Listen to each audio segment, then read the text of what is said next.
नमस्कार दोस्तों, मेरा नाम उज्जवल और एक बार फिर मैं सुपर 112 के चैनल पे हाजिर हूँ, अपने एक और स्टूडेंट के साथ और मेरे साथ है नम्रता।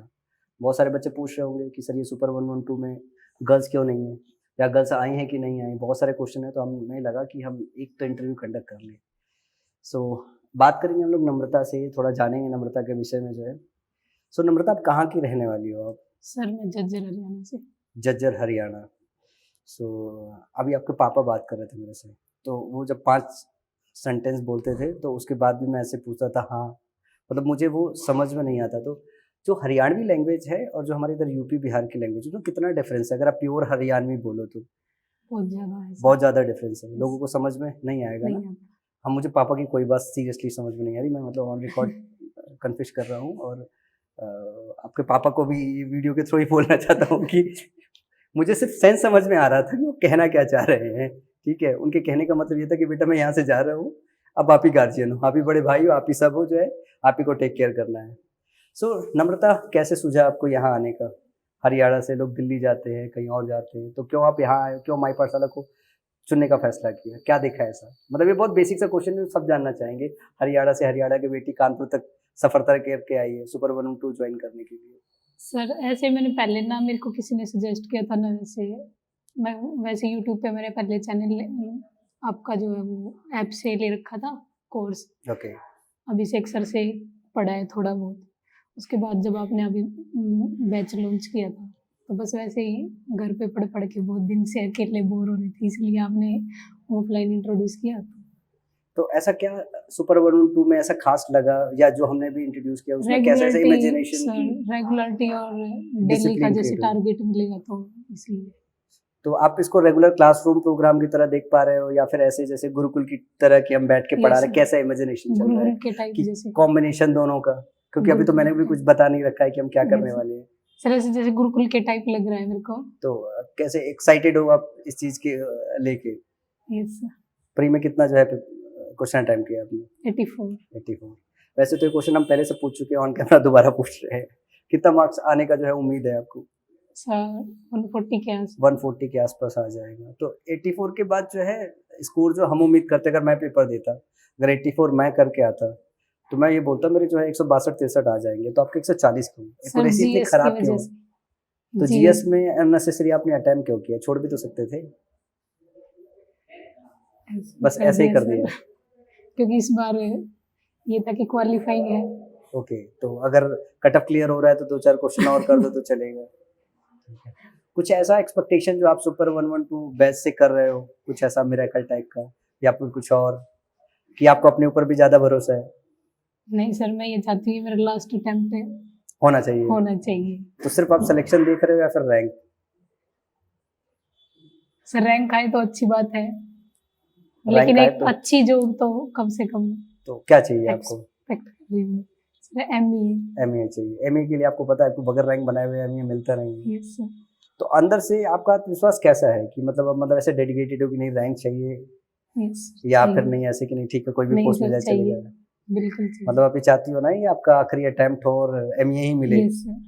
और इसके लिए आपको पता है कितना रैंक बनाना पड़ता है? कितना? हाँ, अप टू 120 तक। 120 तक अगर बना तो ठीक है, मतलब आप अवेयर हो कि एमए के लिए 100-120 के आसपास रैंक बनेगी तो बात बन जाएगी। अच्छा, जो लड़कियां घर पे हैं जो बाहर नहीं निकल पा रही हैं, उनके लिए कुछ कहना चाहोगे आप कि उनको बाहर निकलना चाहिए, बाहर निकल के पढ़ना चाहिए या फिर नहीं, या गार्जियंस सर वो तो सबके अलग खुद अलग के पर्सपेक्टिव माहौल होते पे हैं? डिपेंड करता है कि उनको घर पे कैसा मिलता है और उनका खुद का ओपिनियन क्या है, वो अकेले में पढ़ना पसंद करते हैं या फिर लोग सबके साथ। एक और जो चीज़ है हरियाणा के विषय में, जो बाहर यूपी और बाहर जगहों पे चलता है कि हरियाणा में पेरेंट जो है अपने बच्चों को बाहर नहीं भेजते हैं। तो आपको देख के मुझे लग रहा है पापा से मिलने के बाद भी लग गया कि नहीं ये झूठ है, ये सफेद झूठ है। बिल्कुल झूठ है सर। मतलब हरियाणा में गार्जियंस अपनी बच्चियों को बाहर निकलने दे रहे हैं, पढ़ने दे रहे बिल्कुल। हैं। मतलब ऐसा कोई रिस्ट्रिक्शन नहीं है कि वहाँ की गर्ल्स बाहर नहीं। नहीं जा सकती है। वहाँ पे एक बहुत फेमस है, बड़ी मूवियों में भी देखा है मैंने पुराने समय में, खाप पंचायत करके बहुत फेमस, उसकी कंट्रोवर्सीज भी बहुत चलती रहती है कि वो एक बार फरमान जारी कर देते हैं तो ऐसा रहता है, तो वो मुझे लगता है कि उस वजह से ही सारा वो रहता है। लेकिन मैं उस मुद्दे में नहीं जाना चाहूंगा क्योंकि वो मतलब डिफरेंट पॉलिटिकल मुद्दा है। आपने यहाँ पे कुछ स्टेटमेंट बोल दिया, फिर पता चला हरियाणा में ग्राम पंचायत वालों आपकी वीडियो देख के बोला कि ऐसा ऐसा है। तो हरियाणा में जितनी बच्चियां हैं या फिर बाहर जितनी हैं, जैसे बाकी जो गर्ल्स आ रही हैं वो ज़्यादातर नोएडा से आ रही हैं और दिल्ली से आ रही है। दिल्ली का बच्चा कानपुर आ रहा है, इससे ज़्यादा मैं क्या एक्साइटेड हो सकता हूँ। बड़ी बात है, लोग यहाँ से दिल्ली जाते हैं, दिल्ली से जो है कानपुर आ रहे हैं। तो मैं आप सब लोगों के साथ जो है अपील करना चाहता हूँ, अगर आप भी गर्ल हो, अगर आप कानपुर आना चाहते हो, इस सुपर 112 बैच का हिस्सा बनना चाहते हो और मन में थोड़ा बहुत हिचक है कि गर्ल्स आ रही कि नहीं आ रही है, तो आप लोग कानपुर आइए, बेहिचक आइए, आप यहाँ पे पढ़ाई कर सकते हो। मुझे लगता है नम्रता आपको ब्रीफ करना चाहिए कि यहाँ का माहौल कैसा है, मतलब माहौल अच्छा है गर्ल्स के लिए, बाकी एम्बियंस वगैरह, या फिर अभी तक जो देखा आपने? अभी तक तो ठीक है, अच्छा है। अच्छा है, अच्छा है। ठीक है। बाकी रेस्ट ऑफ द चीज़, और एक और चीज़ है कि ये वो टेबल है जहाँ पे हम लोग सेटिंग रखने वाले हैं वीक बाय वीक टेस्ट के स्कोर के साथ। अभी आज तो हम टेस्ट का स्कोर यहाँ पे नहीं रख रहे हैं, वरना ये बीच में जो गैप रखा है हमने जानबूझ के, इसके नीचे हम एक वो लटकाने वाले जिसमें स्कोर लगा रहेगा, जो है नम्रता वीक का स्कोर जो है ये है, फिर अगले वीक में आएगा आपका स्कोर क्या रहा हुआ है। तो आप उसके लिए रेडी हो कि आप हर वीक जो है पब्लिकली इस स्कोर के साथ जाने वाले हो कि मेरा इस वीक स्कोर ये रहा है, अगले वीक जो है ये स्कोर रहा है मेरा। यस। और अगर यहाँ से रैंक बना के नहीं गई तो हरियाणा में हर गली मोहल्ले में, ठीक है ना, जो लोग आपको जानते हैं, जो ये वीडियो देख जिन तक पहुंच रहा होगा, वो एक ही बात बोलने वाले हैं, गई थी कानपुर रैंक बनाने के लिए, हो गया, बन गया रैंक। मानसिक रूप से प्रिपेयर हो आप इस चीज के लिए? यस। कि पापा का नाम रोशन करके ही जाओगे? इस बात से कोई डर नहीं, कौन क्या कहेगा, ना मेरे घर वाले कहते किसी की ना सुनो, खुद का जो जितनी मेहनत करेंगे उतना होएगा। दुनिया का तो काम है बोलने का। बहादुर लड़की है, बहादुर लड़की है, बहुत बहादुर लड़की है। सो यह है नम्रता, और बाकी गर्ल्स को भी हम इंट्रोड्यूस करेंगे, बाकी बच्चों को भी कंटिन्यूसली हम इंट्रोड्यूस कर रहे हैं। सुपर 112 बैच के चैनल पे जो बच्चे यहाँ नहीं आ पाए वो घर से बैठ के भी पढ़ाई कर सकते हैं। यहाँ पे बहुत सारी चीज़ें हैं जो हम साझा करने वाले हैं, सारे बच्चों का स्कोर साझा करने वाले हैं, कैसे हम इनको पढ़ा रहे हैं वो भी हम साझा करने वाले हैं। अगर आप घर पे बैठे हो, ठीक है, तो भी आप ये पूरा का पूरा माहौल अपने साथ रूम में भी क्रिएट कर सकते हो। इस all about the discipline and lectures. तो अगर आप ऑनलाइन जो है, अगर आपने बैचेज हमारे ज्वाइन कर रखे, तो उन कोर्सेज के साथ आप घर पे बैठ के पूरा का पूरा जो है माहौल तो खुद के लिए प्रिपेयर कर सकते हो। अच्छा, एक और क्वेश्चन पूछना चाहूँगा मैं नम्रता, बहुत सिंपल सा है। जब घर पे जैसे अपने अलग से रूम ले रखा था, पढ़ाई कर रहे थे, तो डिसिप्लिन मेंटेन करते वक्त मतलब कैसे चैलेंज कैसे आ रहे थे? मतलब अगर हम जैसे आप लोग तो यहाँ पे आ गए, बहुत सारे और बच्चे हैं जो यहाँ नहीं आ पाएंगे। अब जैसे 100 सीट है, 100 के बाद 101 नहीं हो सकता है, तो वो बच्चे यहाँ नहीं आ पाएंगे, बाद में उन्हें पता चलेगा। बहुत सारे लोगों को बहुत लेट पता चलता है। तो वो जो डिसिप्लिन आप घर पे मेंटेन कर रहे थे, उसमें क्या मतलब ऐसे बेसिक चैलेंजेस आपने महसूस किया हुआ है कि नहीं पूरा दिन में वो 12 घंटे 14 घंटे की पढ़ाई नहीं हो पा रही थी? क्योंकि आप वैसे बहुत बहादुर लड़की लग रही हो, मुझे नहीं लग रहा है कि नहीं आप मतलब ऐसा है कि पढ़ने में कोताही कर रही होगी, फिर भी आप कानपुर तक आई हो। तो मैं वो छोटे छोटे चैलेंजेस समझना चाहूँगा कि घर में पढ़ाई करते वक्त क्या बहुत ऐसे चैलेंज रह रहे थे जो मतलब आपको ड्राइव कर रहा है कि नहीं आप कानपुर आके इस बैच का हिस्सा बन के वो डिसिप्लिन मेंटेन कर पाओ?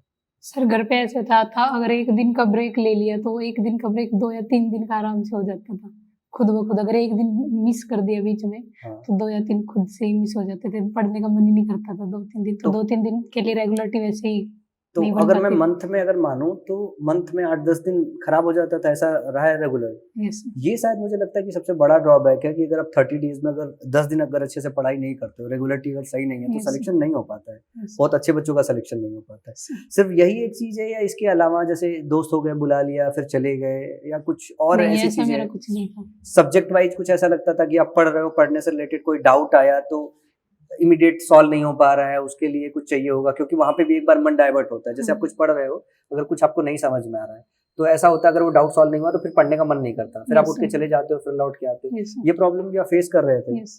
तो ऑनलाइन जो क्लासरूम है, Yes. जैसे आप अगर आपने मैथ्स का क्लास सिर्फ अगर माई पर्सनल से ज्वाइन कर रखा था, तो मैथ्स में एक्चुअल वो इश्यूज आ रही थी क्योंकि हम एड्रेस करते हैं, मतलब हम ऐसा भी एड्रेस करते हैं कि अगर आपका कोई डाउट हो तो हम जूम पे रहते हैं। आपने जूम ज्वाइन किया था कि नहीं? नहीं। क्यों? मतलब वहाँ पे हमने ऑप्शन दे रखा था कि आप अपने सारे डाउट एड्रेस कर सकते हो, किसी भी तरीके का डाउट है आप अभिषेक के साथ बैठ के एड्रेस कर सकते हो। बहुत सारे बच्चे उस पर आते हैं, हर हफ्ते वो हम जूम सेशंस रखते हैं ताकि हम पर्सनलाइज जो है डिस्कशन कर सके और ये बता सके। तो ऐसा तो नहीं था कि आपने ये डिसाइड किया कि लेक्चर तो मिल गए हैं, मुझे जो है पढ़ना है, खुद ही पढ़ाई करना होता है, खुद कर लेंगे, जूम में बैठने से क्या फायदा? कोर्स परचेज किया था मैंने एग्जाम से कुछ दिन पहले ही किया था मैंने, उसमें से 3 या 4 चैप्टर ही किए मैंने। तो आपने पूरा कोर्स नहीं नहीं कंप्लीट कर पाई थी क्योंकि टाइम शॉर्ट था, Yes. लेट पता चला आपको कोर्स के Yes. विषय में। इसलिए शायद मुझे जो देख के आपको लग रहा है कि अगर आपने पूरा कोर्स सही से पढ़ा होता तो शायद एक बार ये भी डिसीजन ले लेती कि नहीं नहीं मैं यहीं से कर लूंगी, मतलब ये भी हो सकता है। लेकिन अगर जूम पे अगर आप आई होती तो, अगर जूम पे नहीं आए होते तो फिर थोड़ा मुश्किल रहता है जूम। Yes sir.